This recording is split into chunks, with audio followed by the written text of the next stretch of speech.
Bonjour à tous et bienvenue dans cette nouvelle vidéo review.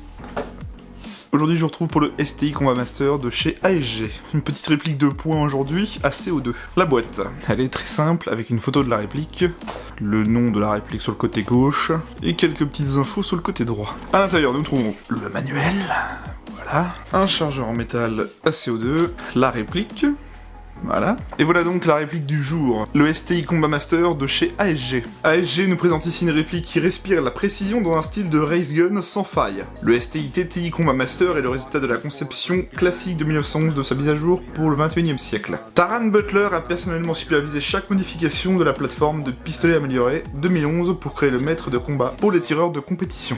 Donc Combat Master si vous préférez. Cette nouvelle conception révolutionnaire arbore une large gamme d'améliorations pour vous donner l'avantage sur le terrain. La glissière en métal robuste a été coupée et affinée pour alléger le pistolet, tandis que les dentelures soigneusement placées et sa poignée pointillée permettent une prise et une adhérence parfaite. Le chargeur allongé et le déblocage du chargeur agrandi permettent des recharges sans faille, tandis qu'un déclencheur parfaitement réglé assure une pause nette et une réponse légère. Bien qu'il soit un pistolet de compétition très apprécié, cette arme est aussi très connue pour son apparence à succès dans le film d'action à succès John Wick 3. Lors de la fusillade explosive à l'hôtel Continental, chaque Combat Master est entièrement agréé par le principal fabricant d'armes à feu STI Staccato. Les caractéristiques de cette réplique Airsoft sont une version officielle sous licence autorisée par STI Staccato, une glissière en aluminium usinée CNC très détaillée avec repère STI sous licence officielle, un cadre en aluminium usiné CNC, une poignée stippling DVC, un canon de précision CNC avec revêtement en or rose, les coupes d'allègement de la culasse TTI, le chargeur allongé, les viseurs en fibre optique, l'éjecteur de chargeur étendu.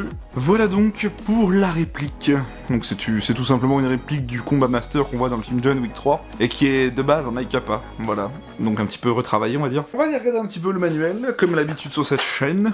Donc un manuel en papier glacé ASG, donc on y apprend les parties de la réplique, les sécurités, l'armement de la réplique, l'insertion du chargeur et de la capsule de CO2, le garnissage en billes, le réglage du hop-up, quelques informations techniques, et pas de plan éclaté. Donc un manuel plutôt simple, hein, l'habitude d'ASG, donc bon, ça apprend néanmoins à apprendre les parties de la réplique assez importantes. Au niveau des marquages, côté gauche, on a typiquement rien du tout, à part juste ici, STI International. De l'autre côté, on trouvera un marquage à la peinture blanche Combat Master avec le logo STI 2011, ASG, calibre 6 mm BB et un numéro de série. Donc entre guillemets Airsoft assumé, hein. Voilà, rien sur les poignets, rien sur le dessous. Et sur le chargeur, on a typiquement rien du tout. Voilà, pas grand marquage sur la réplique, mais il y en a quelques-uns quand même. Dans son utilisation, c'est un GBB simple à CO2. Un GBB, ça veut dire gaz blowback, c'est-à-dire que nous aurons un chargeur avec du CO2 ou du gaz, et à chaque tir, nous aurons ce mouvement de glissière, comme sur un vrai, qui va permettre de réarmer une bille dans la chambre, de la faire partir avec le gaz, de revenir en arrière, de réarmer, partir, etc. Ça reproduit l'effet réel d'un pistolet semi-automatique, donc là c'est le cas. L'avantage c'est que ça reproduit quelque chose de très réaliste pour le coup. L'inconvénient c'est qu'il faut l'entretenir, parce que sinon, vous aurez des problèmes. Donc voilà ce que c'est le GBB, tout simplement. Au niveau des contrôles, ça reste un ICAPA type 1911 de base, éjecteur de chargeur sur le côté gauche, juste ici avec ce bouton. Voilà, notez que le chargeur tombe tout seul. On y voit bien évidemment que l'éjecteur est un petit peu plus agrandi pour une meilleure prise en main, donc plus sympa à appuyer dessus, comme il l'avait décrit. L'arrêteur de culasse se situe ici sur le côté gauche, comme un 1911. Même moi qui a des grandes mains, je trouve ça galère à aller chercher. Ça se fait, mais il faut vraiment forcer.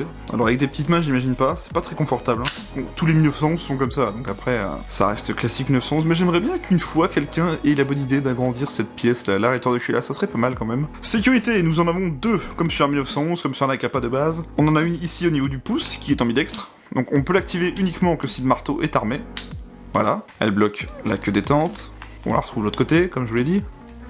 Voilà. Et l'autre, c'est cette petite pédale, ou queue de castor, si vous préférez. Instinctivement, quand on va prendre la réplique, on va appuyer dessus, avec la poignée. Sauf que si vous appuyez pas parfaitement sur cette poignée, on va dire, vous avez beau actionner la queue de détente, il se passera rien. Par contre, si on appuie dessus, les organes de visée sont franchement sympathiques, avec des fibres optiques vertes, cran de mire et un guidon. Très sympa, ça donne quelque chose de ce style-là. Style 1911 avec APA, hein, tout simple. On trouve un rail Picatinny sous la réplique pour l'accessoiriser, plutôt cool. On a une détente type modernisée, un petit peu percée, trouée si vous préférez. Dans le style, c'est vraiment une très belle réplique, je trouve. Voilà. Niveau démontage et entretien, c'est comme sur un 1911, type avec APA, etc. Sur la glissière, on a deux niveaux de recul. On a l'arrêteur de culasse juste ici, et cette petite demi-lune. On va tout simplement aligner la demi-lune avec l'arrêteur de culasse, comme ceci. Voilà, je sais pas si vous allez bien voir. Ok, donc une fois que ça s'est aligné, on va appuyer de ce côté-là qu'ici, pousser l'arrêteur de culasse tout simplement, et on va le tirer comme ceci. Et ensuite on pourra tirer la glissière vers l'avant. Et voilà.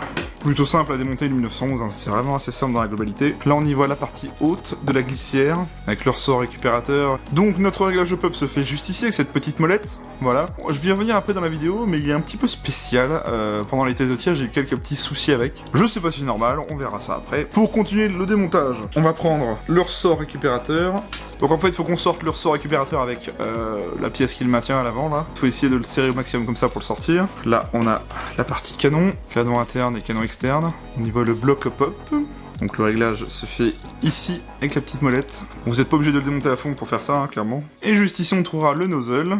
Donc à bien lubrifier la première fois, très important sur les GBB de base. Voilà donc pour le démontage et l'entretien. Donc vous voyez, c'est plutôt simple, hein. C'est un type 1911, type IKPA, donc il n'y a vraiment rien de compliqué. Alors au niveau des matériaux de la réplique est construite en aluminium CNC pour la plupart. Seules les plaquettes de poignée seront en polymère, tout le reste c'est de l'aluminium CNC, donc ça fait quand même une réplique très bien finie je trouve. On va y mettre une capsule de CO2, voir comment ça fonctionne. Pour y mettre la capsule de CO2, on va prendre le chargeur et tirer ce petit ergot juste ici là, vers le bas. Enlever la plaque, là on a accès à la vis de compression de la sparklette, on va le dévisser, voilà.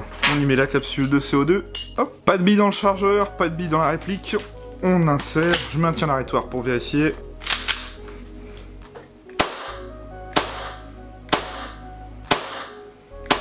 Comment vous dire? Le son est extrêmement fort sur cette réplique, ça m'a sidéré la première fois que je l'ai testé au tir. C'est vrai qu'en fait on a l'impression qu'il doit taper super fort au niveau de la puissance, mais pas du tout, c'est dans la moyenne générale. En fait il a un son énorme, je sais pas à combien de décibels ça se mesure là, mais dans une pièce comme la mienne là, ça résonne de partout, ça vous défonce les tympans. C'est incroyable à quel point ça tape vraiment très fort. Je parle pas en termes de puissance, mais en termes de sonorité en fait. Je vais vous montrer un petit peu la queue de détente. On a vraiment une course très courte. Vous voyez, là j'appuie et là je suis au marteau en fait. À ce niveau-là, je suis au marteau. Donc c'est très sensible. Donc le trigger reset est ici. Donc trigger reset plutôt court. Hein. Donc oui, quand je dis que ça tape très fort, c'est pas en termes de puissance, c'est vraiment en termes de sonorité. Alors par contre, j'ai remarqué un truc au test de tir, c'est qu'au niveau consommation du CO2, va pas falloir vous attendre à des miracles. Une sparklet de CO2 fait à peine 2 chargeurs.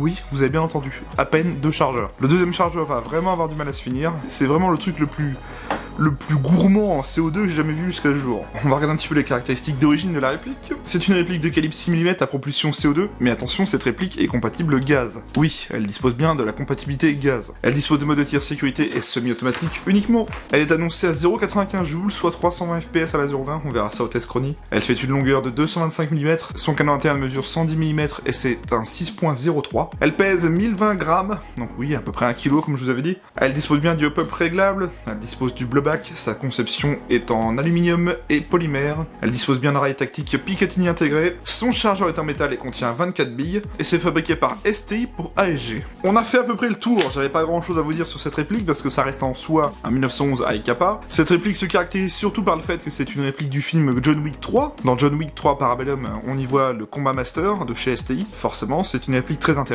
pour les fans de la saga John Wick. J'aime bien John Wick, je dis pas que je suis un grand fan. Après, je suis pas spécialement fan des armes qu'il a dans le film. On va aller au test chronie et au test de tir, et je vous retrouve tout de suite.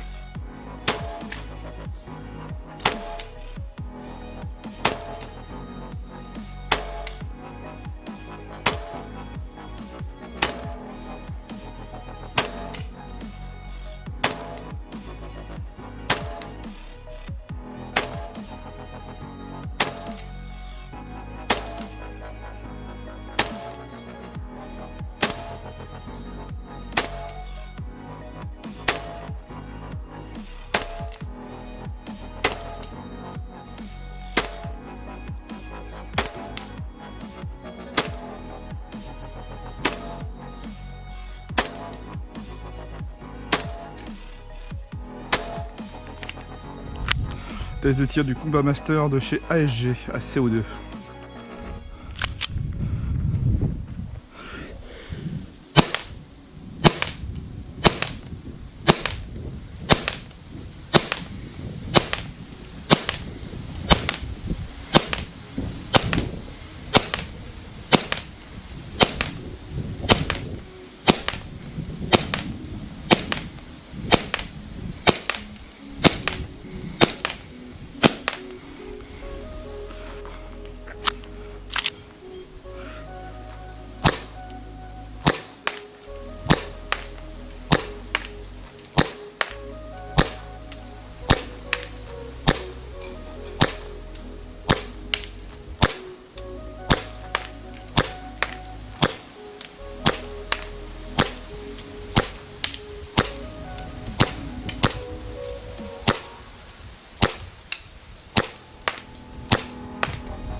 Bien, je ressors du test de tir. Écoutez, cette réplique est assez jouable en sortie de boîte. C'est-à-dire qu'on a quand même un hop-up assez performant de loin comme de près. À 30 mètres, j'ai réussi à toucher ma cible sans vraiment galérer. Par contre, comme je vous l'ai dit tout à l'heure, j'ai eu un petit problème de hop-up. Alors, je sais pas si c'est mon modèle en particulier ou pas, j'ai remarqué un truc, c'est que le hop-up a l'air de se dérégler assez facilement. J'ai beau avoir essayé de le régler, alors soit les tirs sont pas réguliers et au final, c'est pas si performant, soit le hop-up se dérègle avec la puissance du blowback. Et je ne sais pas ce qui fait vraiment cet effet-là. J'ai juste l'impression que au bout d'un certain temps, à force de tirer, le hop-up va se dérégler et va faire remonter les billes tout seul. Ce qui fait qu'à la fin, je n'étais plus vraiment très précis dans mes tirs. Donc, c'est tout ce que j'ai remarqué. Par contre, sinon, au niveau du sensation de tir, on a un très gros kick. On a un son très fort au niveau sonorité. Donc, bon, là, forcément, ça donne envie. Et ça reste quand même jouable en sortie de boîte. Par contre, le point noir que je peux lui donner, c'est sa consommation en CO2. Une capsule de CO2 fait à peine 2 chargeurs. Donc, bon, il y a quand même 24 billes dans un chargeur, donc ça fait quand même 48 billes. Pour changer de sparklet toutes les 3 secondes, ça commencerait un peu à me saouler. C'est vrai que sa consommation est assez élevée, je trouve ça assez aberrant. Contrairement à un 1911 KWC qui va te faire, 4 ou 5 chargeurs faciles avec une sparklet, quoi. Sinon, à part ça, ça reste qu'en soi une très bonne réplique. Et je peux quand même vous la conseiller si vous souhaitez vous l'acheter. Que vous soyez fan de John Wick ou débutant dans l'airsoft, ça vous fera une très belle réplique de points quand même. Cette réplique est à vendre à 129,90€. Spécialement pour cette vidéo, mon partenaire et moi on vous propose 5% de réduction avec le code TeamerCombatMaster5. Rentrez ce code et vous profiterez de 5% de réduction sur cette réplique. C'est valable un mois à partir de la sortie de cette vidéo. Je remercie Guillaume de Guns & Target m'avoir prêté cette réplique pour en faire une vidéo. Je vous invite à aller voir son site et sa page Facebook. Le lien est en description. Quant à moi, je vous invite à vous abonner à ma chaîne YouTube si c'est pas encore fait. Pensez bien à activer les notifications, c'est grâce à cela que vous voyez quand je sors une nouvelle vidéo. Je vous invite aussi à me rejoindre sur ma page Facebook. Le lien est en description. C'est sur cette page que je poste des choses hors vidéo, donc des actualités, des photos, des petits concours, ou même des posts communautaires. Donc venez, le lien est en description. Si cette vidéo vous a plu, n'hésitez pas à me laisser un petit pouce bleu sur cette vidéo, ça me permettra de voir si le contenu vous a plu ou pas. Je dispose également d'un Discord pour les abonnés qui souhaiteraient venir échanger d'airsoft entre membres ou entre vous, tout simplement. Venez, le lien est en description, c'est gratuit, vous avez juste à rejoindre. Si cette vidéo vous a plu, et que vous voulez soutenir mon travail et même y contribuer, vous pouvez me laisser un petit don sur ma page Utip, c'est une page qui vous permet de me laisser un don. Merci à tous ceux qui l'ont déjà fait et à ceux qui le feront. Je tiens à rappeler que ce n'est pas obligatoire. Cette vidéo est dès à présent terminée, je vous remercie tous de l'avoir regardée. Prenez soin de vous, portez-vous bien, et à vendredi soir pour une prochaine review.